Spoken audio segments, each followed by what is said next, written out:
A good rule of thumb for LinkedIn content, if you're just getting started, a good question to ask yourself is, will sharing this content help someone in my network? And if your answer is yes, it's probably a good thing to share.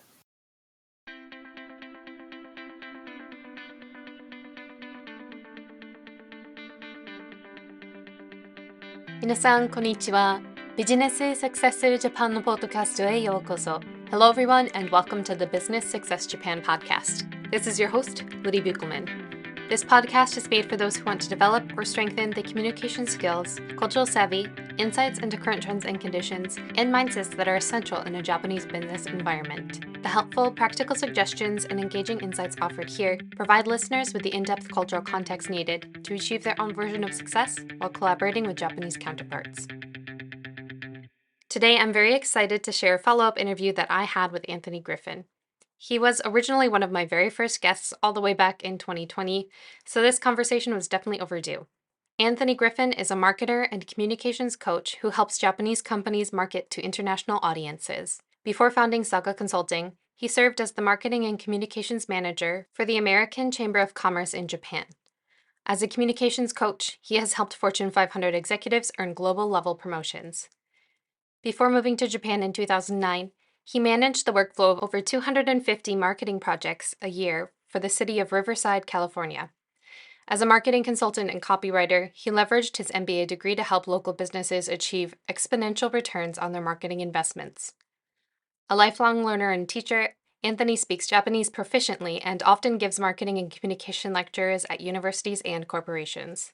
Be sure to check out his links in the description of this episode to learn more. But before we get into the interview for today, I have something very exciting to share with my Tokyo listeners. On May 11th at 2 p.m., Tokyo Comedy Bar will be hosting a live fireside-style chat with previous guests of the Business Success Japan podcast. While we're still working out some of the details, we're hoping to donate any profits on the tickets to Tell Japan, which is an organization dedicated to providing effective support and counseling services to Japan's international community and its increasing mental health needs. It should also be a great opportunity to connect with other like-minded Business Success Japan listeners, and as you'll hear in this episode, your connections are likely to be the key to your success in Japan.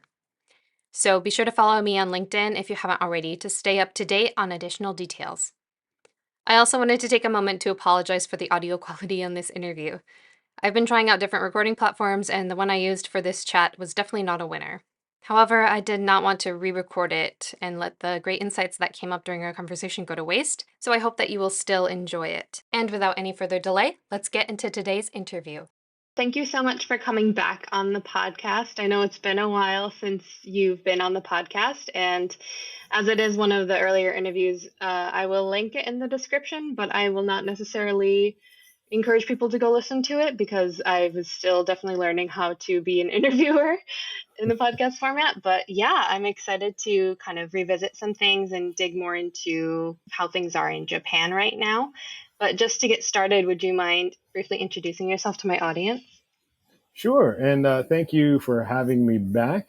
It's great to be here again. My name is Anthony Griffin, and I am a marketer and communications consultant based here in Tokyo, Japan. I've been doing this for several years, coming up on 6 years now independently, but I've been living in Japan, training people, doing marketing for almost 15 years now.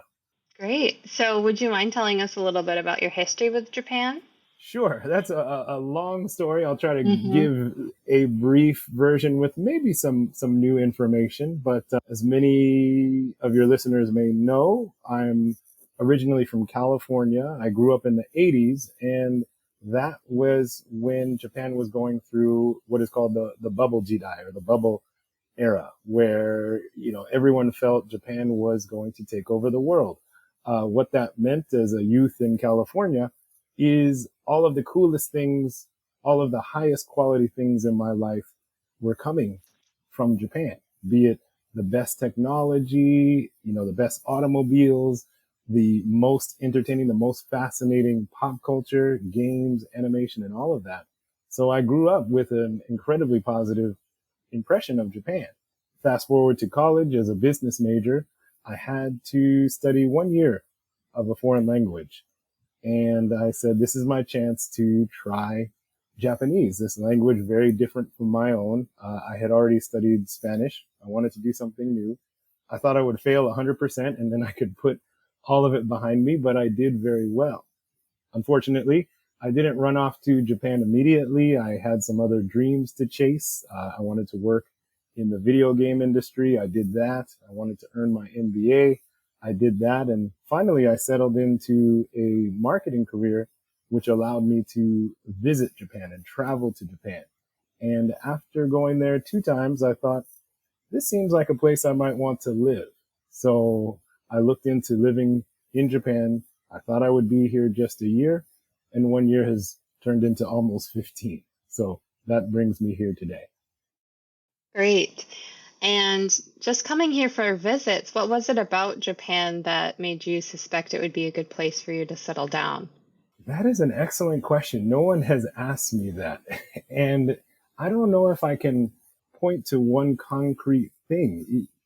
I guess what I realized is until that time, whenever I took a vacation, whenever I traveled, even if it's the nicest place in the world, for example, Hawaii, after you're there for a while, you feel like, okay, it's time to get home. I want to get back into my routine. It's been fun. I'm ready to go home.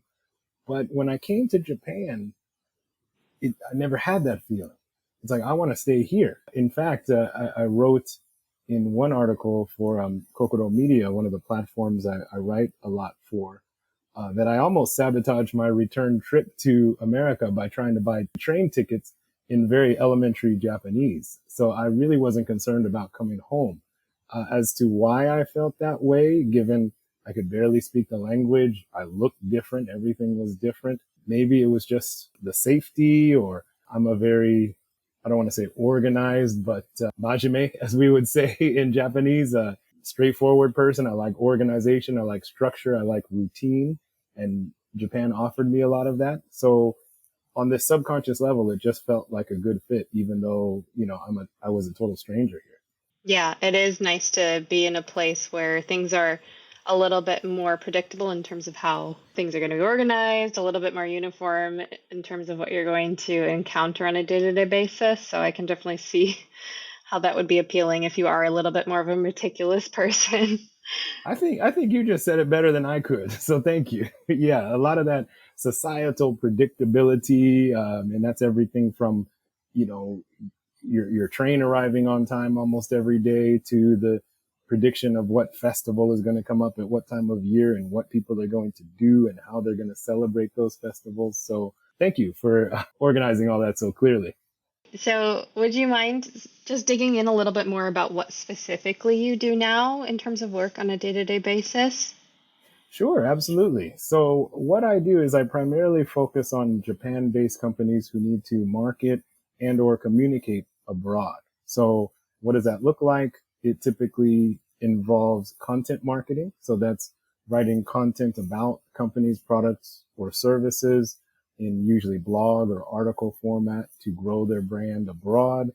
That also results in social media management, mostly LinkedIn. So I'll manage a company's LinkedIn presence. I'll consult them. I'll create content. I'll provide analytics for them. And then finally, I also do a lot of coaching, communications coaching, mainly for English speaking Japanese executives who are concerned about doing business abroad. This could be anything from how to give a presentation, how to network at networking events, for example, business email writing, those kinds of things as well. So the business is kind of evenly divided between all that. And that's basically a culmination of all the things I've been doing here in Japan and the US. Yeah, that's great.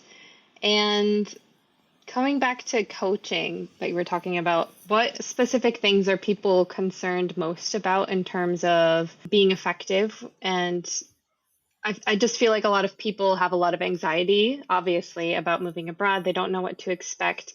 But does anything stand out to you in terms of what people are most concerned about learning before they go abroad?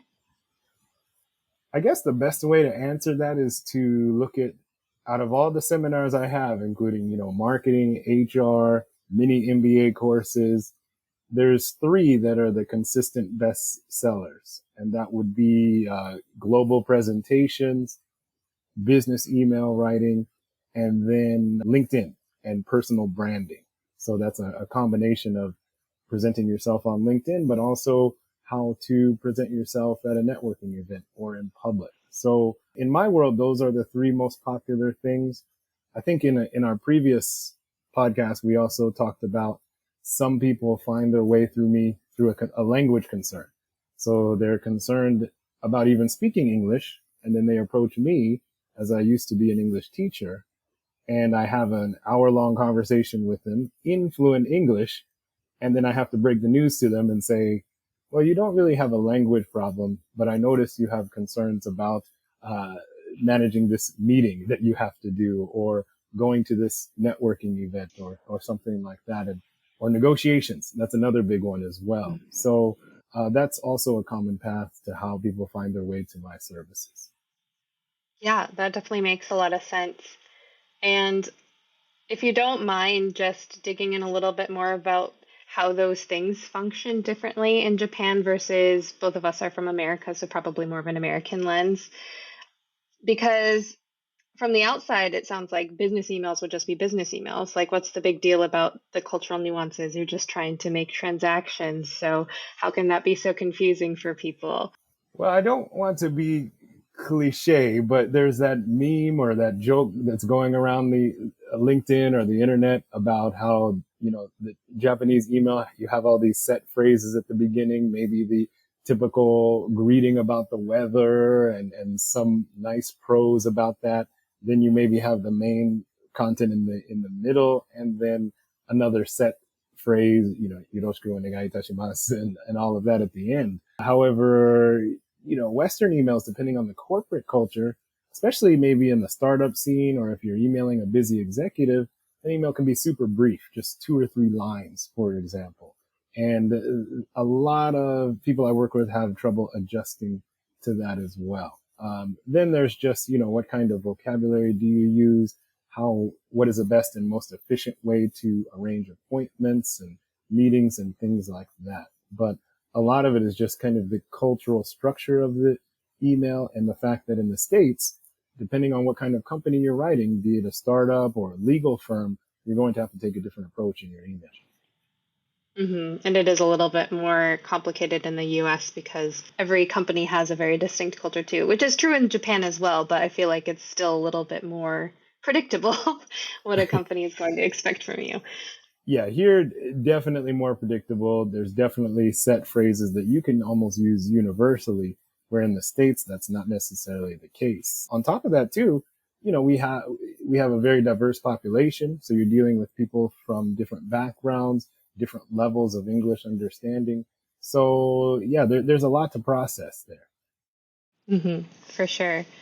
And then it's also been a while since we've talked about what makes an effective presentation, because in Japan, what's expected of you when making a presentation is quite a bit different. Would you mind highlighting some of those things? Absolutely. And again, I want to avoid sounding cliche, but it's the truth. Sometimes cliches appear because there's a lot of truth to them. I've said this before, but the biggest, most obvious difference happens to be in slide design. Everyone says in Japan, the slides are just loaded with information. People have called it death by bullet points, graphs with tons of information that you can't possibly read. So a lot of the work I do is breaking that down and designing lighter slides that are easier to digest, and making slides the background of your presentation. The speaker, well, technically the audience should be the focus, but after that, the speaker, not your slides, should be the focus of the presentation. So working on that, bringing the speaker to the forefront, the slides to the background, that's one thing we do. A lot of pushback that I get is, well, Anthony, what if my audience needs all of these details and bullet points and 10,000 numbers and things like that?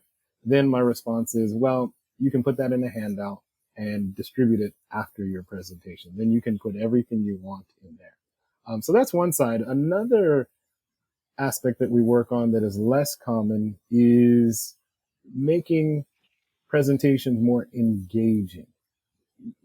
And this is something I see in all over the world, actually, not just Japan, but a lot of people approach presentations as a chore or a burden, something they have to do or something they have to get over with, when really for a presentation, your audience is donating their time and attention to you. So you have to reward them for that. You have to make it worth their time. So a lot of my training has to do with making a compelling introduction, introducing interesting questions, or starting with a story or telling a story through your presentation, for example, opening with compelling statistics to grab the audience's attention. And then, of course, making proper conclusions with interesting quotes, for example, more storytelling.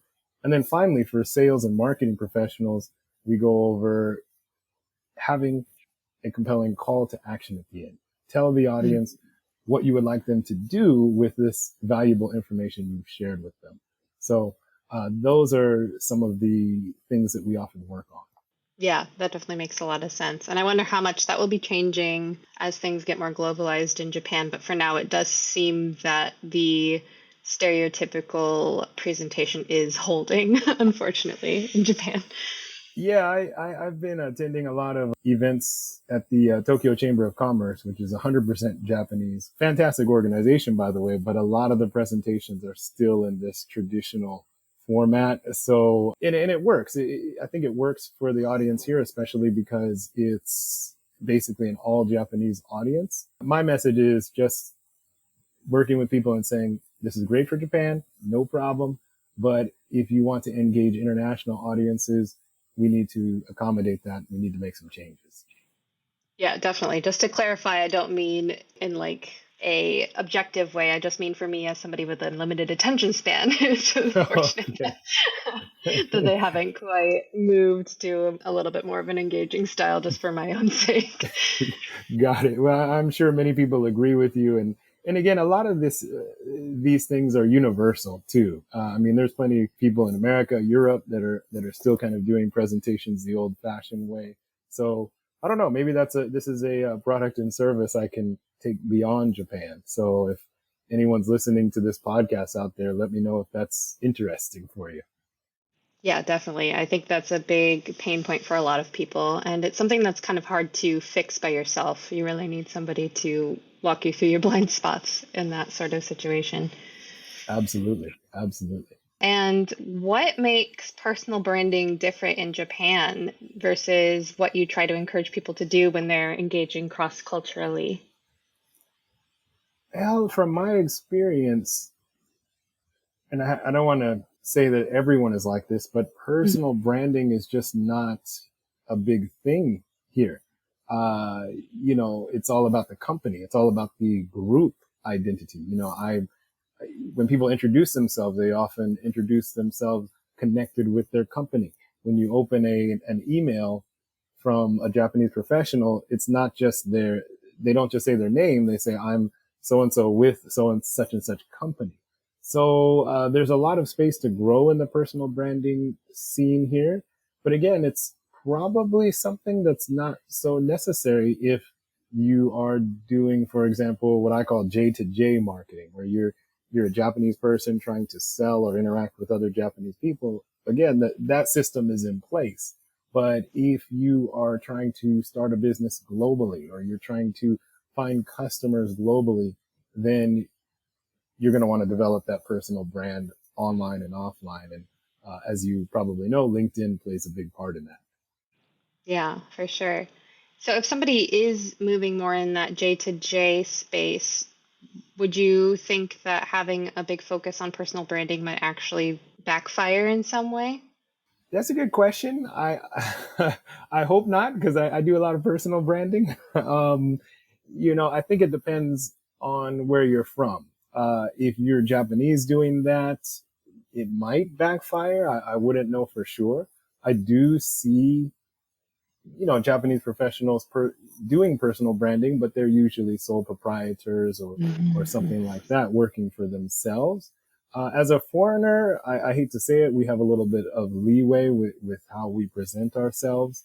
And I think it could be an actual advantage if you don't have any brand, you're not associated with a big company, but you're trying to do business here. It might benefit you to have an online presence so people can develop trust, because trust is big here. And usually that's achieved through interactions over time. But if you're a foreigner coming here, you want to get a faster start, you might have to put yourself out there. So when you meet a Japanese professional or a potential client, you can exchange business cards with them. And then when they go home and look at your website, they can see your face, they can learn about you. And maybe that could accelerate the trust process if you have a strong personal brand that way.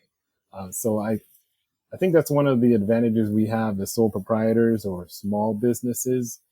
It's stressful sometimes to put yourself out there. And if I had it my way, I wouldn't be so visible on the internet. But at the same time, it's one of the only ways to build trust faster here in Japan is being someone that people can see, that they can reach out to, and quickly learn about who you are. So it's a complicated issue. Yeah.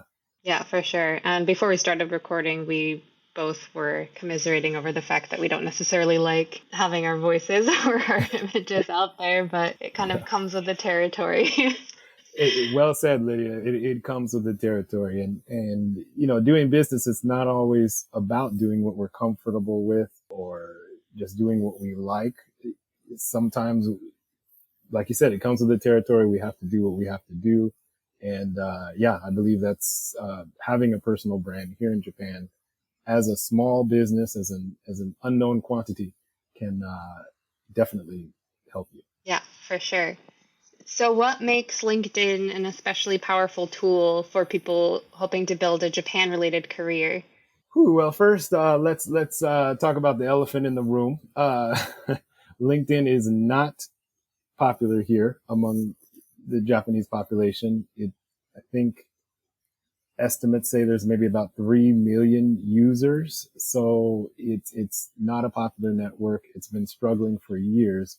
However, as I often coach my social media clients, sometimes it's not always about the quantity of users or followers, but it's about the quality. Who is there? And that's where the power of LinkedIn comes in, because even though it's a small group comparatively compared to Facebook or Twitter or X, excuse me, or other brands out there, the people there could be right in your target zone. So for example, there's still a lot of international companies or Japanese companies recruiting on LinkedIn. And if they are using LinkedIn as opposed to one of the standard Japanese solutions, they're probably more open to hiring or working with international people. So if that's your target, if you're trying to get a job in Japan, you're probably going to have a better time on LinkedIn than one of the traditional methods, even if it's a smaller audience. And then secondly, as an expat or someone coming into this world, the expat or the foreign community in Japan on LinkedIn is incredibly powerful. You and I believe we met on LinkedIn during the pandemic, and so many people who were just coming from other countries, getting online, getting involved in the foreign, or I should say international LinkedIn community, because there are a lot of bilingual, globally minded Japanese professionals on LinkedIn as well.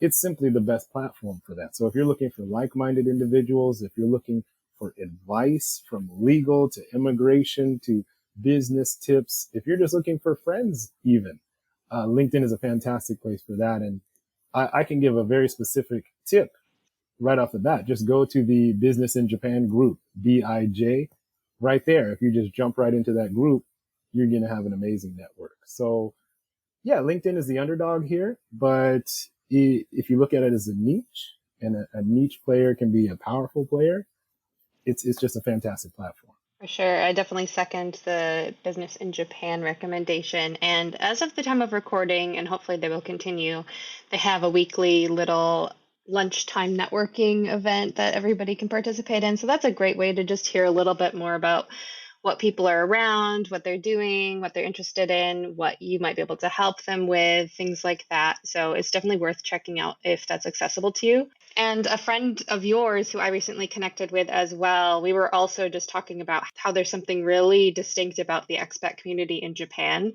For whatever reason, people are just always quite invested in helping each other, a lot more than I've seen in other countries, or just if you're in your home country. Just for whatever reason, the people who are fellow expats in Japan just are a lot more willing to help and to be invested in the people around them. So definitely don't be afraid to reach out and make some connections in the community. Yeah, very, very well said. I think maybe just because the difference between kind of the foreign population and Japan is so stark compared to other countries around the world, perhaps that unconsciously drives us to kind of look out for each other and group together. So as you mentioned, it's great to get involved and see who can help you, but also, as you mentioned, see who you can help. For sure. It's nice to be in a community where the vibe is much more a rising tide raises all ships instead of a zero-sum game. It's very refreshing. Yes, definitely. And it's not 100% of people, of course, but yes, this is the general. Yeah, The we should general. we should temper everything we say. Nothing we say is 100%, and we might get into it later, but there are definitely some bad actors on there as well. But compared to other social networks, it's definitely the minority, I would say. Yes, it's kind of like safety in Japan, where it's not 100% safe. You can be more comfortable than you might be in your own country, but still be careful. Don't trust everybody implicitly. Right. You use a general common sense. Yeah, for sure. So, apart from getting involved in the business in Japan community, what is some other advice you have for how people can try to use LinkedIn more effectively? Okay, well, I could talk about this forever, so I'll try to narrow it down to just a few points. First and foremost, so you and I we just talked about getting in touch with people, but LinkedIn has a form of etiquette. So when you reach out to someone to connect, please make sure that you leave a little message explaining specifically why you would like to connect to that person. I know on the mobile version of the app, there's some UX problems that make that hard to do, but the option is there. Just poke around on one of the menu buttons. You can find it. But this is very important because, as you and I just mentioned, there are bad actors out there. There are scammers. And as LinkedIn gets more popular globally, this number is increasing. So people like you and I that are always on LinkedIn, we're trying to grow this quality network. We're very careful about who we connect with. So if when you reach out, please leave a message, give a specific reason for reaching out. That could be something like, I really appreciated this content you shared. I'd like to know more. I would like to learn more about getting a job in Japan, and I saw what you have accomplished, or anything like that. But make sure we can tell that you're a legitimate person and not someone trying to sell us the random thing out there. And then secondly, if you are a creative, if you're a writer, a coder, a photographer, a graphic designer, make use of all of LinkedIn's features to have a portfolio. This goes back to personal branding. So if you're trying to sell those services or get a job based on those services, make sure that anyone on LinkedIn can quickly see and sample your work. LinkedIn has a built-in blog feature on your profile. It's much more than a resume. It's a rich platform where you can put links. If you have a portfolio outside of LinkedIn, which I highly recommend, more so than LinkedIn, is have your own home base on the web. You can link out to that. But if that's too much, or you don't want to design your own website or build your own website, all of that can be on LinkedIn. So make sure that's there. As a former marketing manager, and even as a sole proprietor right now, I still hire people for certain tasks. And I'm so surprised how many people who say that they're a writer or a designer don't have a portfolio. I can't see their work. So if you can just have an online presence or a portfolio, that's going to put you ahead of at least 60 to 80% of the competition right there. So use LinkedIn's tools to showcase yourself. And then finally, just be a little careful about the content you create and share. It is quite different than Facebook. So LinkedIn is considered a professional social network. Now, that doesn't mean you can't have a little fun. As I tell my clients, you can't take the social out of social media or a social network, but you don't want to be posting strong political opinions or maybe yesterday's lunch with no context or the kinds of things you'll see on Facebook. When in doubt, just kind of sign in if you're just getting started and look around at what your network is sharing, the kind of content that they're sharing, and start with content that's in line with that. So, those are the three things that I'd recommend for getting started with LinkedIn. Right. And if you're somebody who struggles getting started, especially because the platform itself does feel a little bit more intimidating when you first log in, a great option is just when you find content that you find interesting, they have a great option available for you to just repost the content. You can add your own comment up top. That's a really great way to just kind of build the muscle of starting to post and create content on LinkedIn that's a little bit lower stakes. Absolutely, absolutely. That's a good point, Lydia. A lot of people are doing kind of these long form posts natively in LinkedIn, which seems to be effective, but that's not the only thing you can or have to do. Just like you said, if you see something you like that will benefit your network, amplify that, share that on your network. You can just straight repost it if you're really in a hurry. Or, like you said, you can add your commentary on there. But it's a good rule of thumb for LinkedIn content if you're just getting started. A good question to ask yourself is, will sharing this content help someone in my network? And if your answer is yes, it's probably a good thing to share. That's definitely a good approach to take just in life, but especially in a business context, and then especially in a Japanese business context. That's a really good approach to take. Well said. Well said. So, then, just based on what you've been seeing lately, maybe current trends in Japan or current trends abroad, what are some ways that people can be more effective when marketing in Japan specifically, if somebody's interested in that?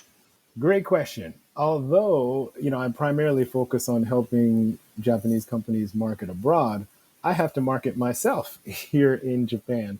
So, for me, as a small sole proprietor, the number one advice I could give if you're in my situation is to remember the definition of marketing.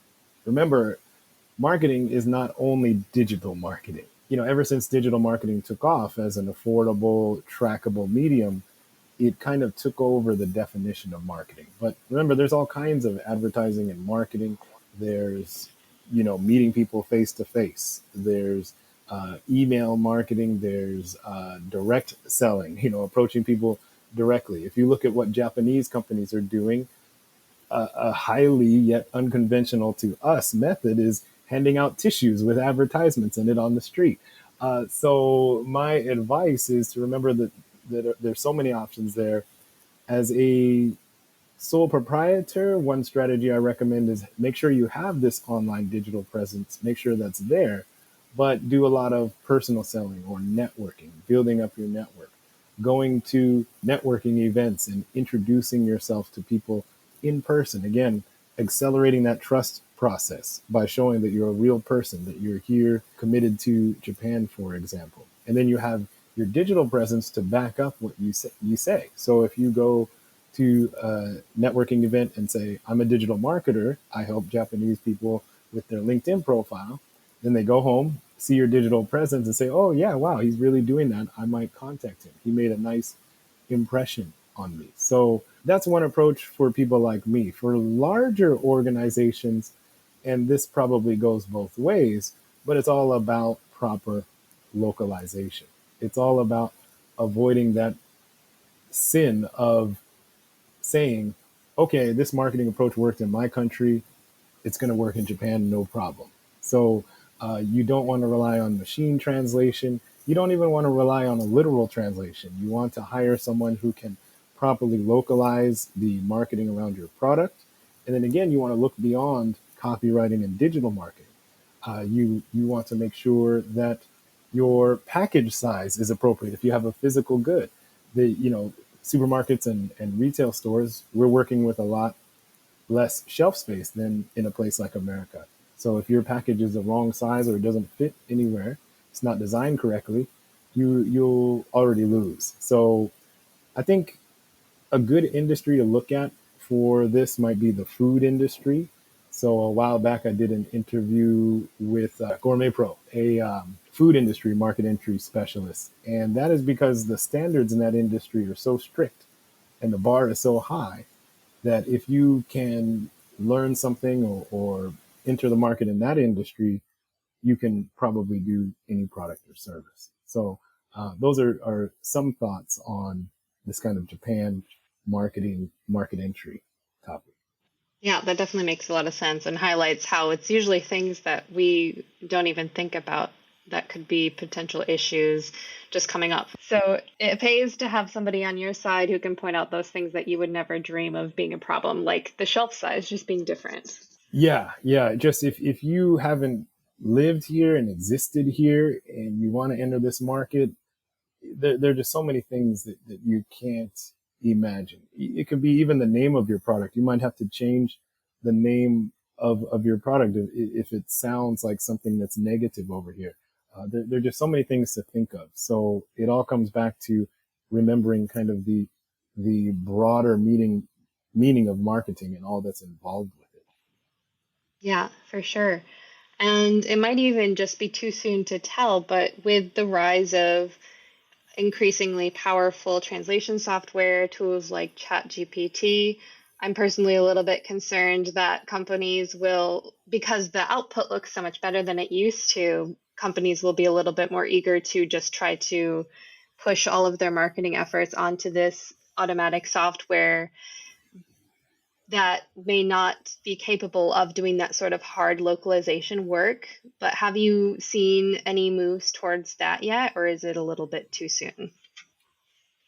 I mean, there's always stories about that, people attempting that, and it's certainly helping people already. I haven't heard of success stories relying entirely on that yet. And it is getting better. It is impressive. It's a helpful tool. The way I like to think about it is imagine if you and I are shopping online for identical products in English in the US, and everything is almost identical, but one of the sites we're looking at maybe has 2 or 3 typos on their page. Which product are we going to choose? The one with the near perfect copy is more trustworthy. So as long as, AI and these things are even having minor mistakes or minor errors in their translation, you still can't rely on them 100%. You're still going to need a human component if you are being competitive and trying to have the best web presence out there. So I don't want to dismiss the technology entirely. It's definitely a help. Jobs are threatened, jobs are changing, and people are certainly going to try to rely on that 100%. But I don't think we're there yet. And I think if you want to be the best of the best, you're still going to need human involvement. Yeah, for sure. Having that final 2 or 3% closer to perfection could probably go a long way in that Exactly. context. Yeah, if you're competing at the top, every percent's going to matter. Yeah, for sure. So then, speaking of Japanese companies, when we were brainstorming this episode, you kind of mentioned that you've noticed that Japanese companies are becoming increasingly interested in expanding to the US market, which has not always been the case in the most recent few decades. Do you have any idea why that might be? Like, why now? Yeah, I've been thinking about this a lot because in my personal experience, when I first came to Japan, I was very bright-eyed and excited. And I'm like, wow, America and Japan have this great relationship. There's going to be so many companies I can help, succeed abroad. But at that time, around 2009, it was all about China. So Japanese companies had pretty much given up on market entry in the US, at least smaller players. And honestly, it was a legitimate move back then. America is, for most products and services, is considered a mature market and it's extremely competitive. So where China was growing, it was booming, and other Asian countries were booming, and they're much geographically closer. So it made sense. So I kind of got used to that and found my niche set of clients. Then we had the pandemic. And then coming out of that, as I started networking in person and talking to people, I noticed a lot more interest in entering the US. And I was quite surprised. And so I looked into it, and one major reason seems to be, and I'm not an expert on this field, but it seems to be the geopolitical shift. Japan is very close to the U.S. for many reasons, through history and military and trade and all of that. And there's, if you look at the economic work of someone such as Richard Katz, for example, he's writing a lot about this right now. Countries all over the world they're not pivoting away from China 100%, but they're diversifying their business, and I feel that Japan is going along with that.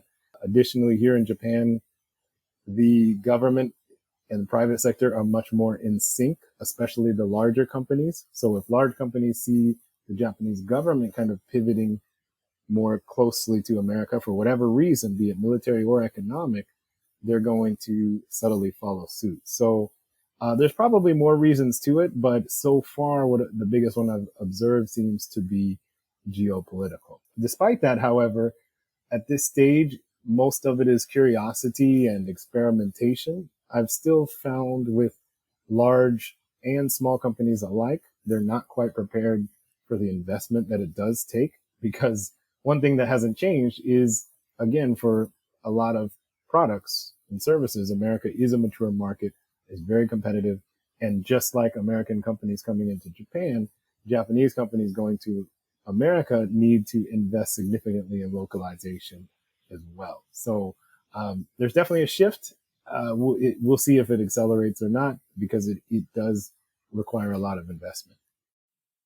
Mm-hmm. It makes sense that companies would be more interested in diversifying their portfolios right now, just with how unstable things have been in just the past few years. I can see how that might make them a little bit more curious about a more mature, difficult to break into market, but one that is generally a little bit more stable. Yeah, exactly. So then, what are some concerns that Japanese companies might have surrounding things like intellectual property when moving abroad? Sure. Beyond the basics, and unfortunately, I'm not too well versed in the legal aspects of intellectual property, but we've seen over the years, especially in pop culture, entertainment, video games, that sometimes if you have a product name, it's already taken in the U.S. or it has a strange meaning in the U.S. So you have to do your homework and see what exists there. You have to search your name and see how it's used in America. But beyond that, what I have observed and what I'm more versed in is the power that Japanese intellectual property has in the States, especially, and I think the larger companies in the pop culture industry, such as manga and games, are starting to realize this.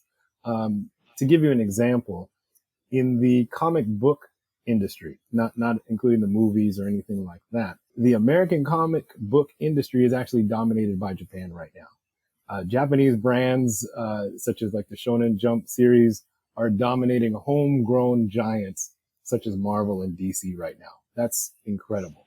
So in my 44 years of existence, I've never seen such a hunger for Japanese IP abroad. So big companies are starting to leverage this, but when I talk to kind of smaller business owners and startups, they're not aware of how powerful and how in demand Japanese products and services are abroad. But brand Japan has an amazing perception, amazing demand. So there is a lot of opportunity to grow your IP abroad. And we're starting to see this also in Hollywood. Finally, one of the biggest movies this year was the Super Mario Brothers movie. They finally could transfer that IP from a game into a movie. And one of the ways they did that was being authentic.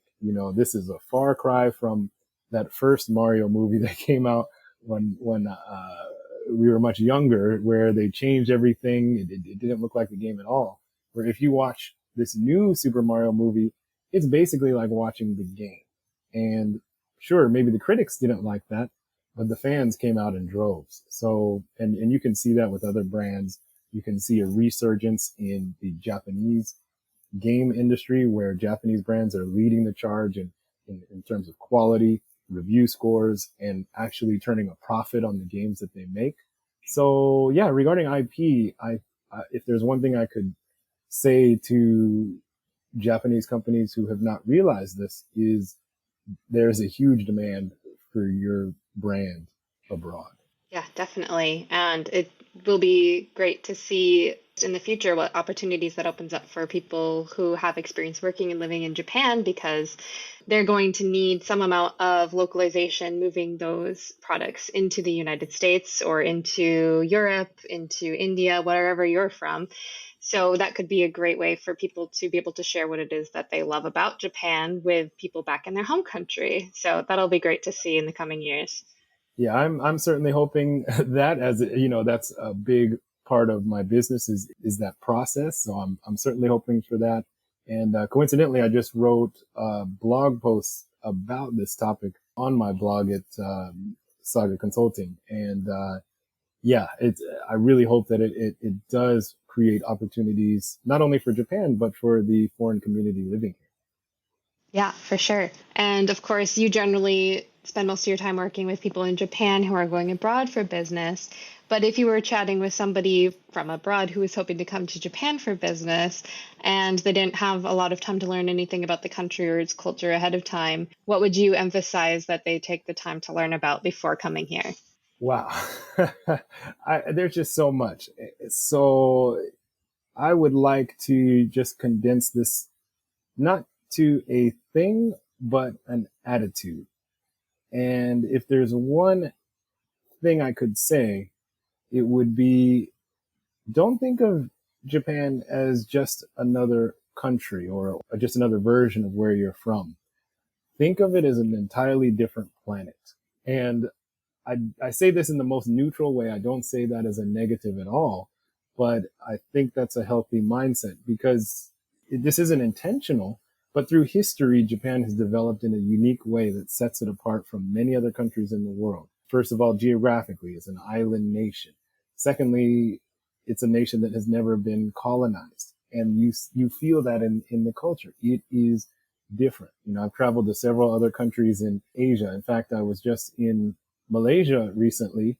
And even though that's considered an Asian country, I find it has much more in common with the US than Japan. So Japan is just its own thing. And what that means, and again, there's no negativity here. It's just a reality. You need to come here with a very open mind, and you never want to bring that mentality of, okay, I do it this way in my country. This is just another country. It's going to work here. No, you want to come in with an open mind. You want to learn how things work on planet Japan and try to follow the norms here. And then after that, you can start looking for the places where we do have overlap and intersections.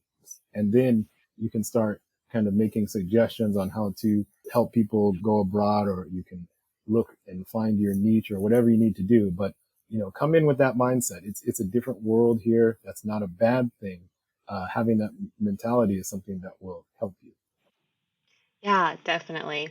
It's so hard to come into Japan with no assumptions, but the fewer of those that you can bring along with you, the better, I think.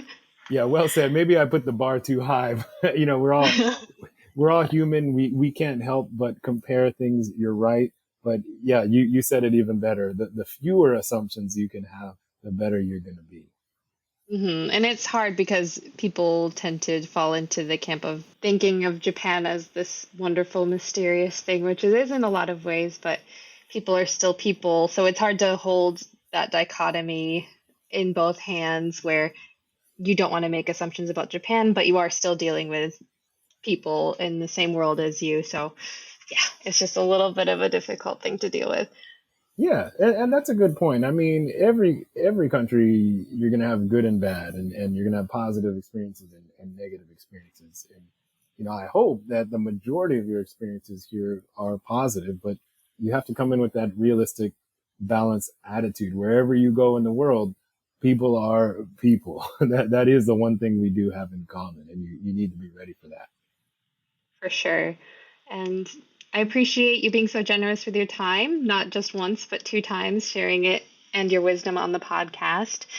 Is there anything that you wish I'd asked you about or that you wish that you'd had a little bit more time to discuss in today's conversation? This is our second round at this, and I always enjoy your questions. You're always very thorough. So I think we've covered everything. I would just encourage people to reach out to either of us if they have questions about this podcast, or they're interested in Japan. But other than that, yeah, I'm grateful for the chance to come back, and maybe in a year or two we can do round 3. Yeah, for sure. And be sure to check out all of the links in the description of this episode to find more great content that he's posting on his own blog and on Kokoro Media. So be sure to check that out. I will do my best to be pretty thorough in there as well in terms of the content. So thank you again for coming back on. Thank you so much. It's been a true pleasure.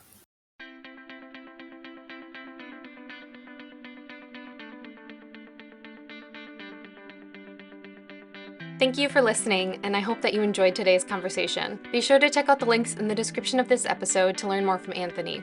And if you happen to be in Tokyo on May 11th, remember to stop by at 2 p.m. to watch our live conversation at Tokyo Comedy Bar with other great guests. Be sure to follow me on LinkedIn so that you can stay up to date with additional details. If you enjoyed today's episode, go ahead and share it with a friend, colleague, or connection on LinkedIn to help spread the perspectives and information shared in the podcast. And please remember to go ahead and subscribe or follow on whatever platform you use, and also leave a rating and review if you enjoy the podcast. If you would like to support the podcast, there are a few things that you can do. You can support the podcast using the listener support button on Spotify for podcasters, or contribute to my Ko-fi page to help me stay well caffeinated and making content. You can find the link to do so in the description of this episode. As always, feel free to email me at businesssuccessjapan@gmail.com if you have any other questions, comments, or suggestions for future episodes or interview topics. I'd love to hear from you directly, so if you'd like to leave a voice message, you can find a link to do that in the description as well. But for now, remember that the more you learn, the more confident you will become as you explore all of the opportunities Japan has to offer you. Until next time, mata kondo.